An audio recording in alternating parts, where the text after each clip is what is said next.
Comrades, welcome back to Kerbal Space Program. I am Admiral Andre, and today we are working on the Mercury Spacecraft and the Atlas booster.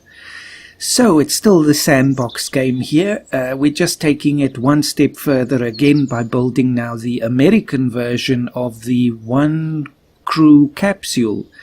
So before we do anything, I actually showed you a preview of it, a rough version anyway, at the end of the last episode.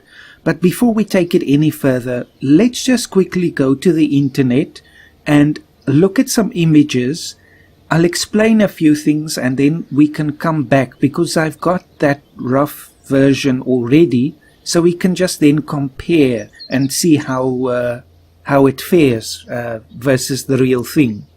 Given, of course, the Kerbal limitations. Although we can say they're not really limitations, it's just the Kerbal version. So, let's go. Okay, so first things first. If we just do a normal image search for Mercury capsule, we'll get quite a number of useful images. And I think that is the benefit of Mercury and most of the American spacecraft and satellites and probes and things like that. Unlike the Soviet ones, especially the early Soviet ones, where we don't really have as many good images or diagrams and so on. So at least we can take advantage of that. I've got a couple of them open here. If I can just find the one I'm looking for, this one here. So this is the Friendship 7, which was of course one of the Mercury missions. And if we see here, there is the window. Now, of course, our capsule is what we're working with. So it luckily also has a window and, of course, the door as well. Then if we can use that as a reference frame, then we can know how the rest of the thing fits together. For example, there's the window. Right here on the top of this nose section, you can see there are some of the pitch and yaw RCS nozzles. You also see it on this side. So basically there are 4 of them, or at least these are actually pairs of 2. So that would be 4 pairs of 2, but I can't recreate that. It's just going to be a single nozzle. So we've got 4 there in a symmetry, and of course it's on snap, so it actually lines up with the door. Then we've got the nose section here, and then on top of that is this nose cap, I guess we can call it, and inside there is the parachute. So again, our parachute will also go on top. But now, unlike what we can achieve with KSP, the Mercury had this antenna structure here on the top. Now this doesn't look like anything we've got, so I don't think we're going to be able to reproduce this. And it unfolds as well, which makes it even more difficult. This isn't just one of the Voskhod or Vostok antennas that go straight out, so we can't really just slap a Communitron 16 or a 16S on here. That will look totally different than this. So that's just something to keep in mind. So we'll just have to use the built-in antenna just for appearance purposes. Then also on this image we can see on the sides here. So this is now 90 degrees from the window here. There are the roll jets. Now you see one is pointing up and one is pointing down.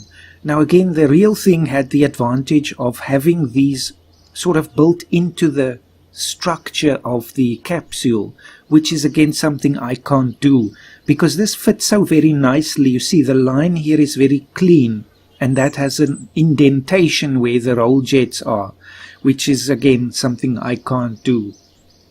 Then I think we've exhausted this image, so let's look at something else. These are just some of the other diagrams. So this is from the other side now. You can see there is the antenna. So this is just flipped around. There they had a periscope where the pilot could actually look down and out, pretty much like the Vostok as well. It had a similar structure.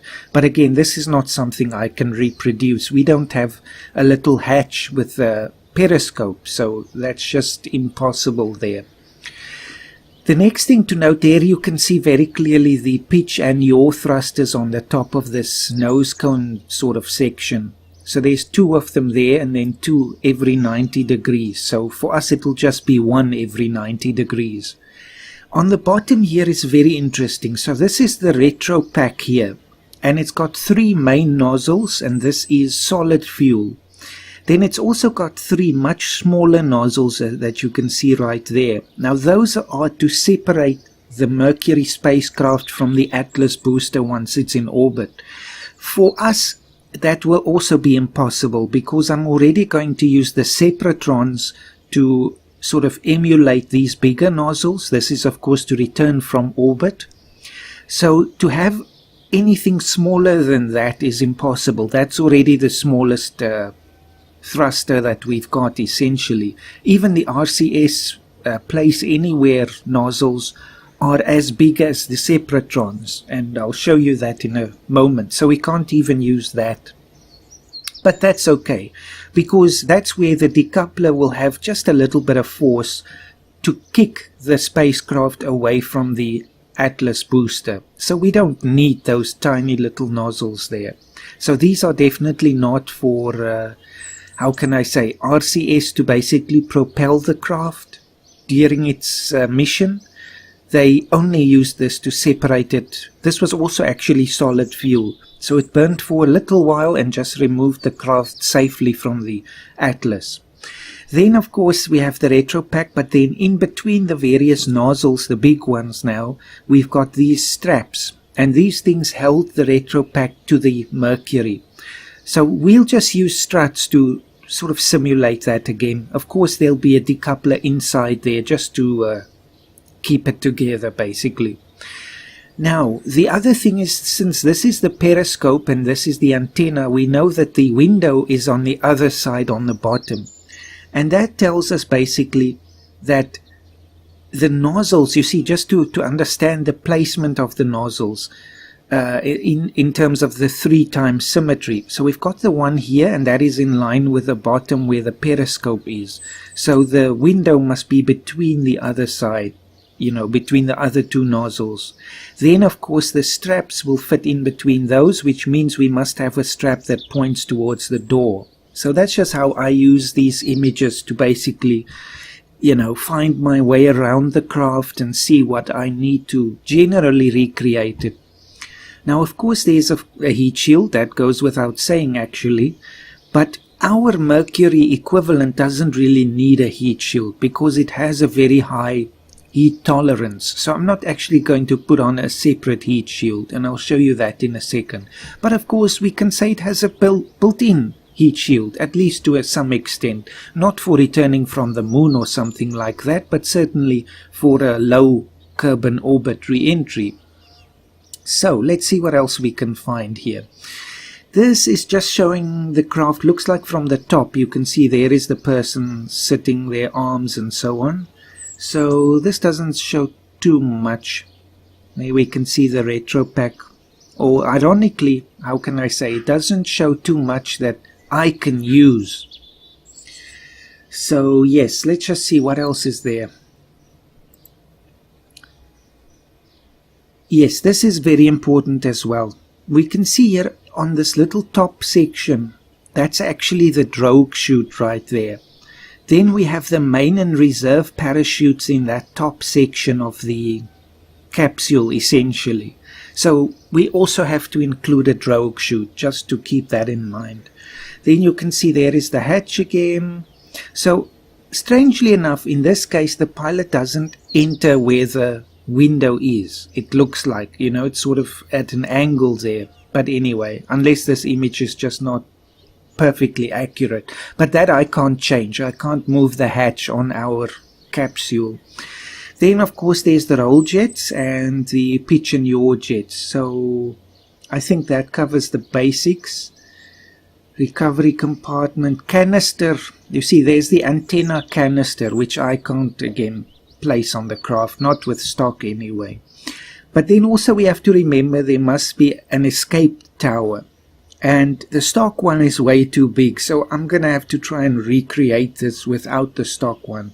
And it looks like there's 3 nozzles there of the escape rocket, so just again 3 times symmetry. Again, Separatron should be fine. We'll just have to see. I've not tested that yet. Okay, so let's just work on that first, and then later we can worry about the Atlas booster.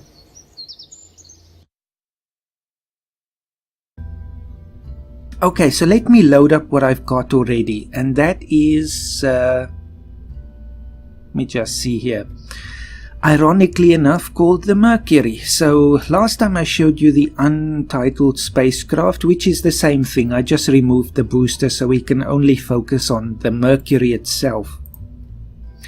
So there we go. Let's just have a look at this. I'll take the fairing away for now so we can just see what the actual craft looks like. So of course there is our window, and that is anyway the hatch that we've got, so that is on that side.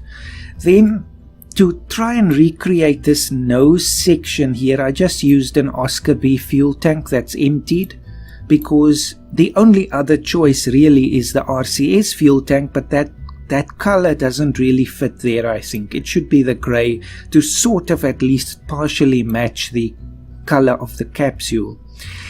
Now we get to the slightly more difficult thing with a parachute, for example.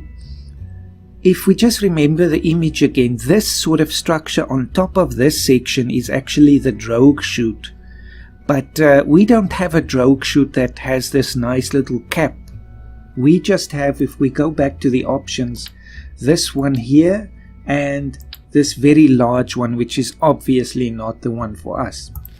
So to solve that problem, I'm going to leave this as the normal parachute here, so we will just reverse them. The main parachute will be on top and the Drogue parachute will be on the side here. So obviously again there's only one Drogue parachute, so it's slightly unbalanced there at the top, but because the weight is so small it has no appreciable effect at all. The only thing then that limits the placement of the Drogue parachute is where these RCS nozzles must go, and if we remember, one of them is in line with the window, so it's 4 times symmetry. That's also on the snap, and then basically that means we can only place the Drogue somewhere in between, and I just decided let's take the side away from the door. It doesn't matter really.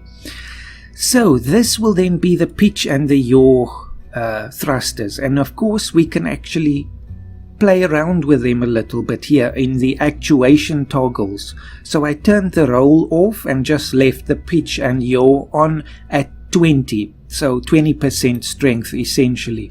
I don't think we'll really need much more than that, because this is a very small craft. Once it's separate from the Atlas, this is literally what we're working with. So it's basically just the capsule with these 2 extensions on the top and bottom. The roll jets are slightly more troublesome, because if we remember the image again, they are situated on either side of the capsule at 90 degrees from the window again, and they point both ways, but they're sunken into the capsule there, and of course that I can't do. So I just took the place anywhere RCS ports, moved them a little bit in, but still kept the nozzles out, but you can see they are angled. So again, there's another pair on the other side, so they will give us a roll effect, but of course not very efficiently, because they're not pointing, you know, directly to the side, but there will be some movement. So with this one again, 20% limited, and actuation toggles, okay, everything is on at the moment. I should just turn the pitch and the yaw off. We don't want that. Everything else can remain, including the roll especially. So I think that will do. That should give us some kind of a roll effect anyway. And I know it doesn't look, you know, exactly like the real thing again. There shouldn't be these large nozzles on the side, but we do have some limitations, and I'm actually okay with this. I don't want to clip them in more, because then you'll start to see the capsule inside the nozzle, which I don't want. Let me just show you that. So this is of course how it is normally, and if you just move it a bit down, let me just get the offset to the local, you see like that. now the capsule sticks out in the middle there. Of course it means it's more flush with the capsule, but that just doesn't look right to me. So the other option that I also looked at is to just take it again 2 times symmetry and move it like this, for example. Let's just take it to the front for now. And then actually we need 2, so just like that. Of course I need to just move them now.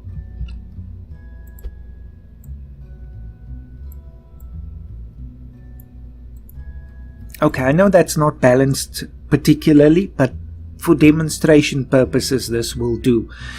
So you see, the problem with this is it looks even worse than the ones I've got, because we have these huge things on the side, these huge round things with the thrusters, and even though right now they point correctly completely to either side, this just sticks out too far from the actual capsule for me. So I just think it looks better to sink them in a little, even though again it's not the most efficient solution, but we're not going to be rolling that much, at least not intentionally. So that just basically covers the actual capsule now. Now we get into the retro pack here, and the best that I could come up with is, let's start with a tank here. So this is obviously the Rcs Fuel Tank, the very smallest one, other than the roundified one, of course. And the reason I thought I would rather use the Rcs Fuel Tank than another Oscar B is because, as it stands, this capsule can only take 10 units of monopropellant, which I think is not enough for our purposes. We need some small measure of just a reserve amount of RCS fuel. Again, this won't be doing a lot of maneuvers, so we probably could get away with just the 10. In fact, I think we could actually. But anyway, this gives us the option of course, playing around with the amounts and so on. So another 16 means essentially we have double the monopropellant. But maybe I'll just have a look quickly to see what the Oscar B also looks like. It might look a bit strange to have the same thing on top and on the bottom, but anyway. So let's actually have a look at that first. So here you can now obviously see the inner workings of the retro pack. I just have this small stack decoupler that's all the way down to only 1% separation force, which I think will do. We just want to get rid of the thing, that's all. So let me now take the Oscar B just to see what that will look like. Of course, this must not have any liquid fuel or oxidizer. We don't need it. And then I just move it up. I know it's clipping, but it's empty anyway. And this way it sits nice and flush with the capsule without actually clipping inside the capsule, which I don't want. So I don't know, what does that look like? Just thinking, the problem with using the same color is it almost looks like the tanks just go straight through. You see, like the capsule has just been moved into them.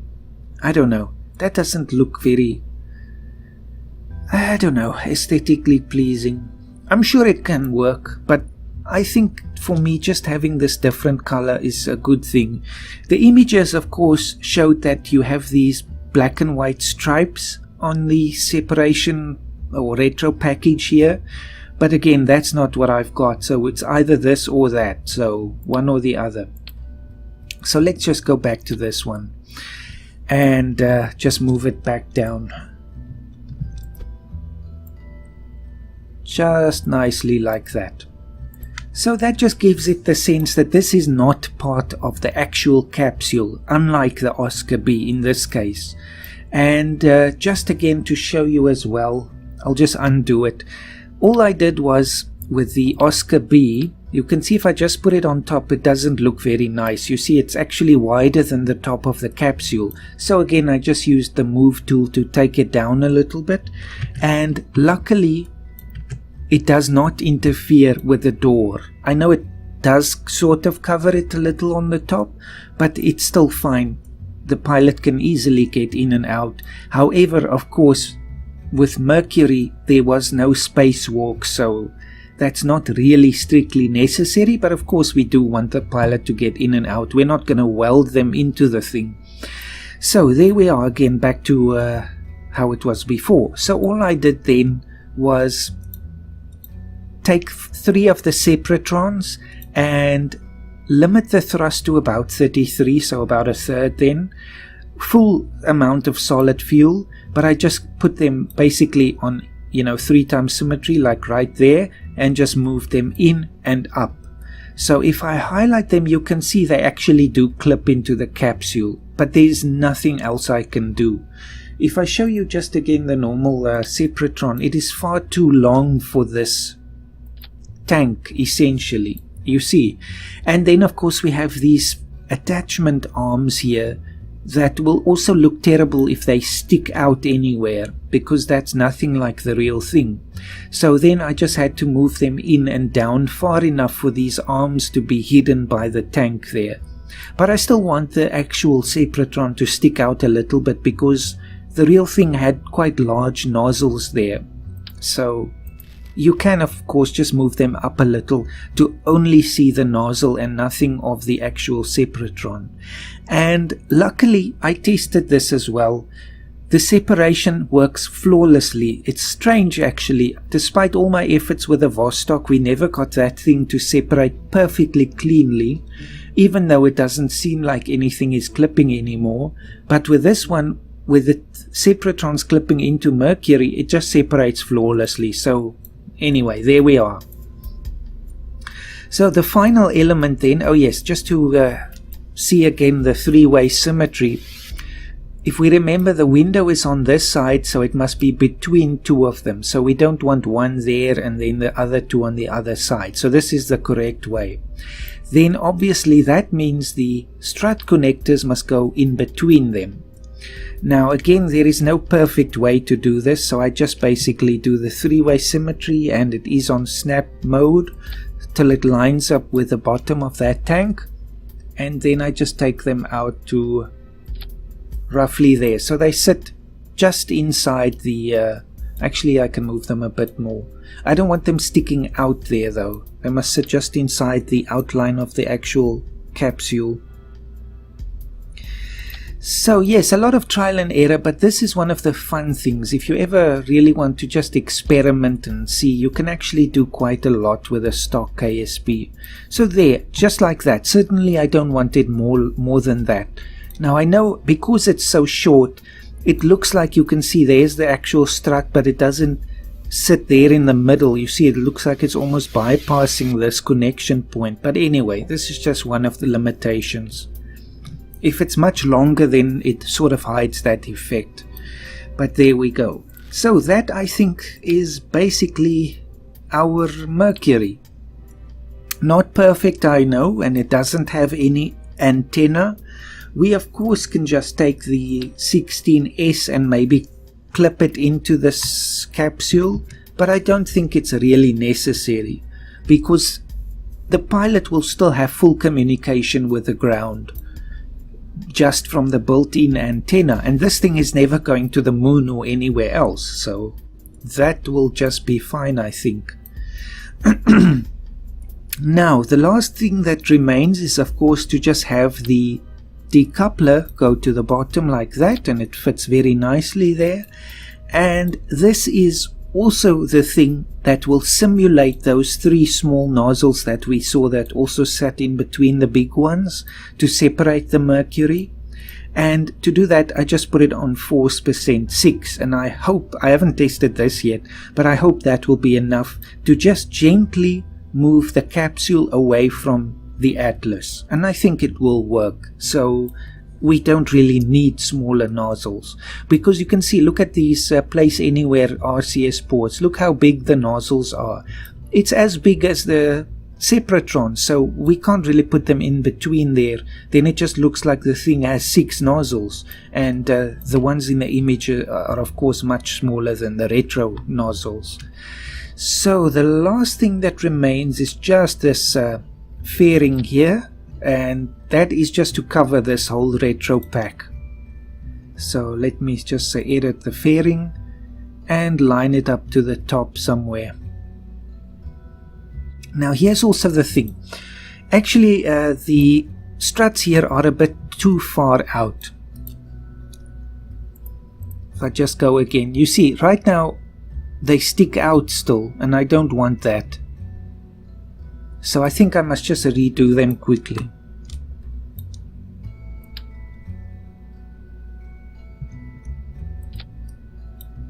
I'll just put it again a bit further in like it was the first time. Just like that. I think that will be fine.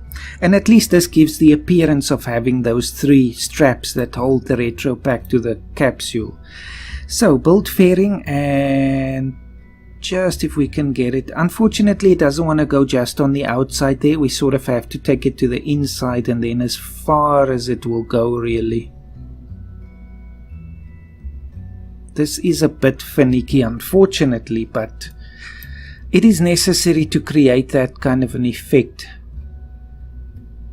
There we go. So it's a bit jagged there, and not necessarily the cleanest line, but it works. So all that this needs to do now is not actually stage. We just fire this decoupler and the capsule will just move away from the fairing and all of that. So I think that is basically the Mercury. So let me save this, and even though nothing has really changed, and I think we're okay with the 16 monopropellant, we'll see how it goes during the flight.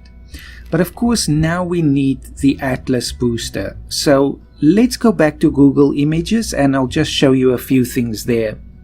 Although actually when I was just looking back here, this was the first page here, we have to remember there's first the Mercury Redstone mission. I actually totally forgot about that. But that should be nice and easy to reproduce. So let's actually just search for the Redstone Rocket first. It's the same thing on top essentially. So, and then of course the escape tower there must also still be built. Actually, let's do that first. So if we just can see maybe a bigger image of this. Well, we can see the space between the top of the parachute area and the nozzles. That's about, what would that be, 3/4 of the length of the whole capsule. So let's just have a look if I can reproduce that.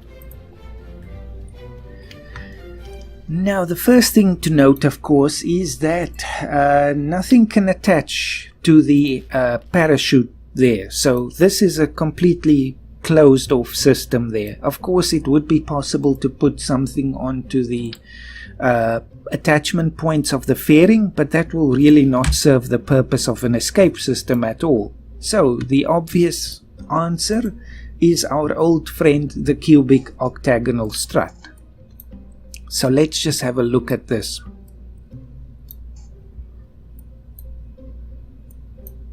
Basically what we have to do is, if I just go back to 1x symmetry, we just have to put one of these right in the middle here and then move it a bit down so that it's hidden inside the parachute cover, basically.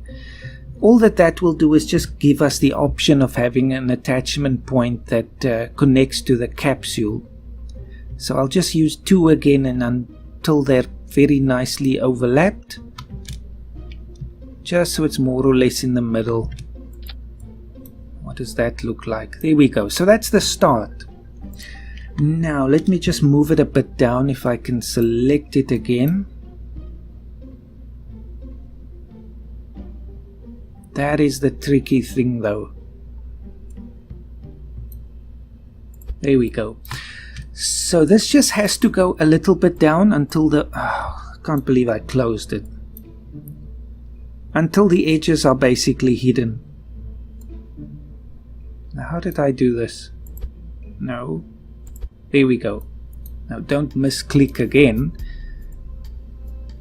There, that's it. Now obviously we'll see it when this parachute deploys, but that's okay. We'll just say it's part of the structure of the parachute. So if I just want to double check, if I remove this, the strut doesn't come with it. Just to make sure it's not attaching to any of the points of the fairing there. Can just undo that, I think, I hope. Yes. Okay, so now we've got something to work with. So the obvious choice again, I think, would be another, what is this? The TR2V stack decoupler, but just flipped upside down, so that obviously it detaches from the parachute there. Then I can just move it a bit down until it touches the outer edges of the parachute, so that it at least looks like it's attached to the rest of the craft. You see, it has these three raised areas, and it's at least touching them. So it looks like it can detach very nice and easily, but it is still part of the structure of the craft. I don't really want to move the whole thing into the parachute too much, because there might be a problem during the detachment stage. So the options now are basically, and again, it's a bit of a thing, I wish we could turn off these extra attachment points. I love having them with a fairing, but it's not always nice if I want to turn them off. But anyway, so the option would be another cubic octagonal strut, but I think just the normal octagonals will look a lot better. So let's build a couple of them just like that. So is that now, I think, maybe not as well. We still have to put the rest of it on. Let me just see, under the aerodynamics tab, the nose cone, I think that will work best, because it had this solid area at the top, and then of course the three nozzles would come out of that basically. I think I don't want it any longer than that essentially, and I know again this is not a perfect looking launch escape system, but it just will be with us during the very first early phase of the launch, and rather have one and not need it than need one and not have it. So let's have a look. The separatrons again, and just 3 times now. Let me go back to the images quickly. Maybe we can find a better one. Just this one from the NASA website. So if we see the window is here, 2 of the nozzles point to this side, so we know the window would fit in between them, and then of course the other nozzle is on the other side. So this space here is about the length of that. Then of course this, it's a bit longer than our one, but it will do. So where were they? Here we go. So now I know it has to actually again go on this side. Something like that, and just move it in a bit again. Obviously they still have to be clear so they don't just burn into the octagonal struts. But I like having this sort of line that goes right from the top all the way down to the separatrons. So you see I have to roll them a little bit, or rotate them just a bit.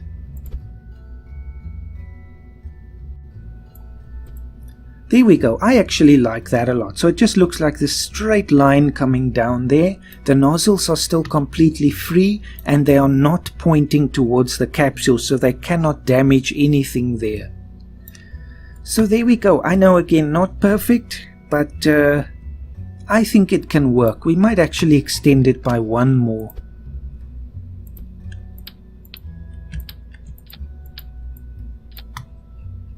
There we go. I think that's a bit better. So let me just save this again.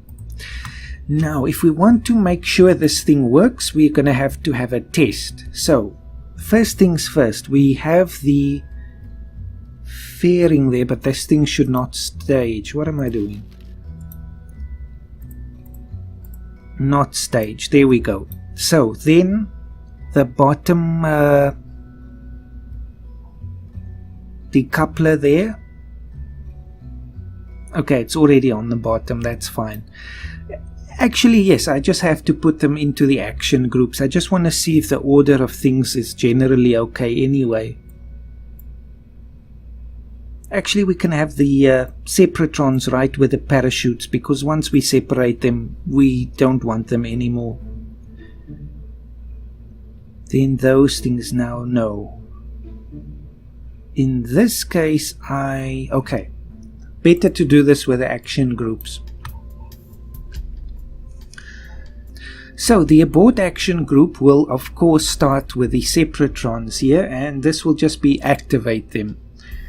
The next thing will be to separate the bottom. Actually, we can separate the one in the retro pack, since we won't even be needing the retro pack. If I can just get in there right now.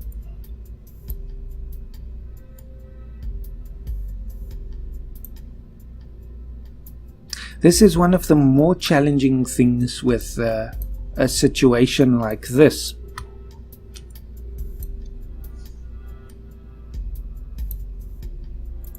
There we go, I've got it. So, like this, basically, you just say decouple, and that's it. That's all we want, because that will already pull the craft free from the fairings there. So, that's it. Then, now that that's taken care of, I also like to have a action group to actually release the launch escape system in the case that we don't need it.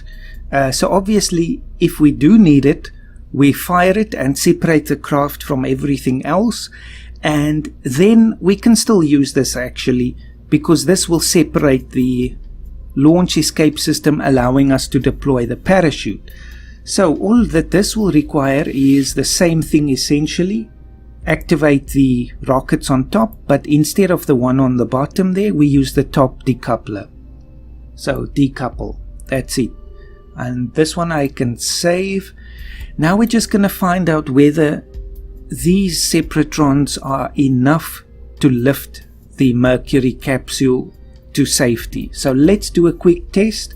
And for this one, I'm going to use Valentina. So Jeb has worked on the Vostok, so somebody else must work on the Mercury here.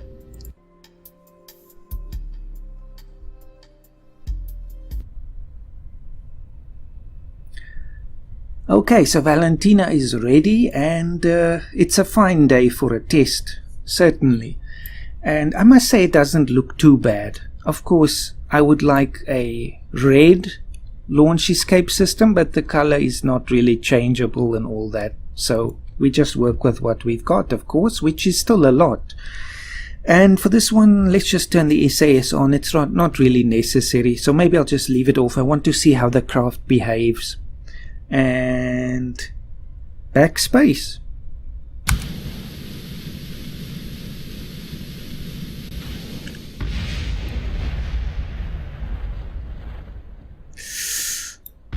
Okay, that's just a test, revert. So it does look like we have enough thrust in the separatrons to remove us safely. However, they burned for far too long.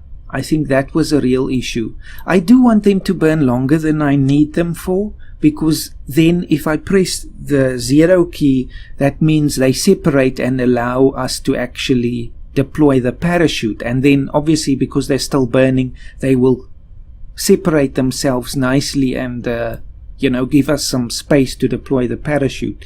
But ideally, we want this to actually deploy higher up, so maybe I should leave the amount of fuel. We just have to turn the SAS on, which would anyway be on during a launch, because we were going off to the side there, and really we need some more height because we didn't have enough room to deploy the parachutes like you saw. So let's do another test here. These are just simulations basically. We just want to find out if this thing works, so Valentina is not in any danger. So let's go. That is funny that it flips like that. And it's not enough. Okay, well, I wonder why it does that. Could it really be just because of this parachute? It is very possible, I must say. You can see it's very slightly offset there. So that is a bit of a problem. Well, let me just say this. Obviously, it's a very dangerous thing to do, but I think we really won't have a situation where we need to have the launch escape system on the ground. Oh yes, obviously that's why the SAS didn't do anything, because the reaction wheels are off. So in the event of a malfunction and an abort, we need to turn the RCS systems on. Okay, that's a lot to remember, but let's just try it again with that. I was just thinking, because now, okay, it didn't give us enough clearance from the ground to deploy the parachutes, but maybe that won't ever be necessary. If something goes wrong, we will tend to be higher up than on ground level, but then again that defeats the purpose of a launch escape system. So let's test it again.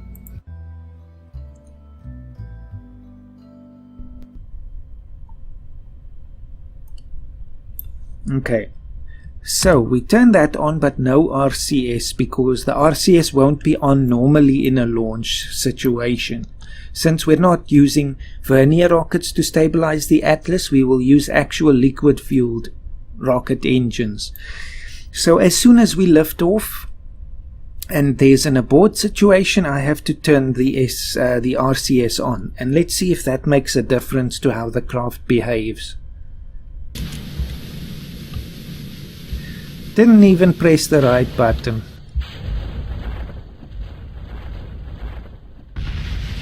Nope, so it's not a survivable scenario. That is unfortunate. Let's see if I press the right button.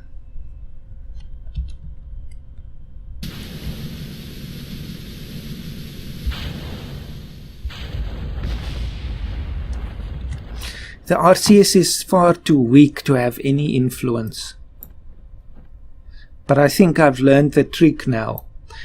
I have to separate the launch escape system and deploy the parachute before we start going down. You see, first we go up and then it turns. At that point we need to deploy. So let's try it one more time, just so we're sure that Valentina will be okay and not use the RCS this time.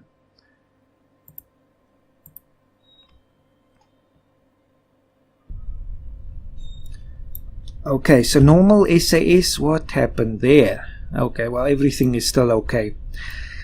Normal SAS, and then let's just see if it works, just to be sure. Actually, you know what, let's go just back quickly to the assembly. I need to have a key for the main parachute, just in case, actually for both of them. So custom 9 is going to be the Drogue, which will anyway fire first in a normal descent situation. So deploy. And then custom 8 will be the main parachute, deploy, and cut the Drogue. Because then we don't need it. The Drogue is just to slow us down. It won't really help much when the main one is deployed. So save that, and so it's backspace 0 and 8. So let's see if that works.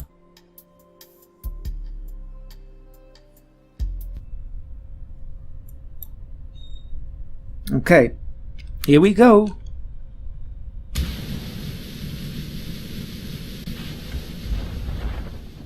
See, we're still going up by the time the parachute deploys. There we go. Oh well, I pressed the 9 instead of the 8.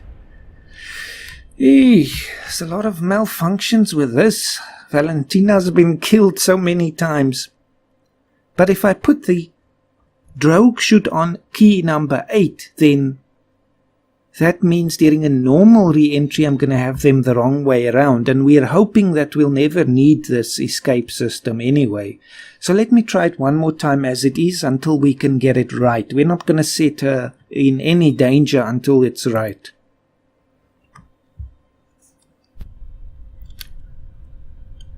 Okay, 3, 2, 1.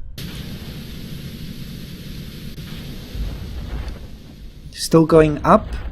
Then the parachute deploys, and this one takes longer to deploy than the Drogue, but there we go.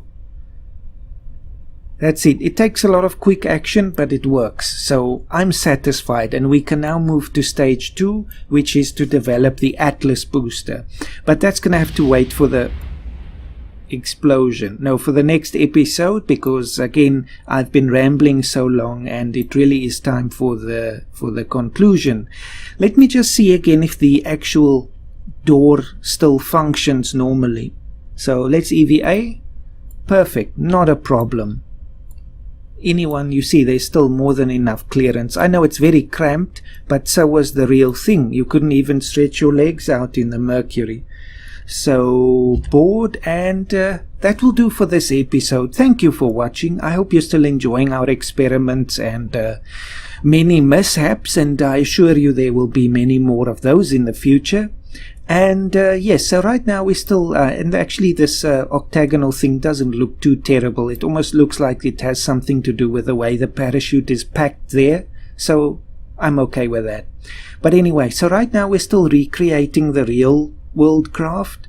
But at some point, of course, once that's done, I will create some of my own as well. So that's also still in the future. Let me just turn on the RCS. Let's quickly just test this thing. So yes, they do respond when I roll and pitch and do all of those things. So and we only used a tiny bit of monopropellant. So maybe actually we can empty out the bottom tank because it's so, you know, reduced. It doesn't use a lot, but I still want a different color tank for the retro pack. So anyway, that's it. It's time to go. Thank you very much for watching. Hope to see you in the next episode and have a fantastic day.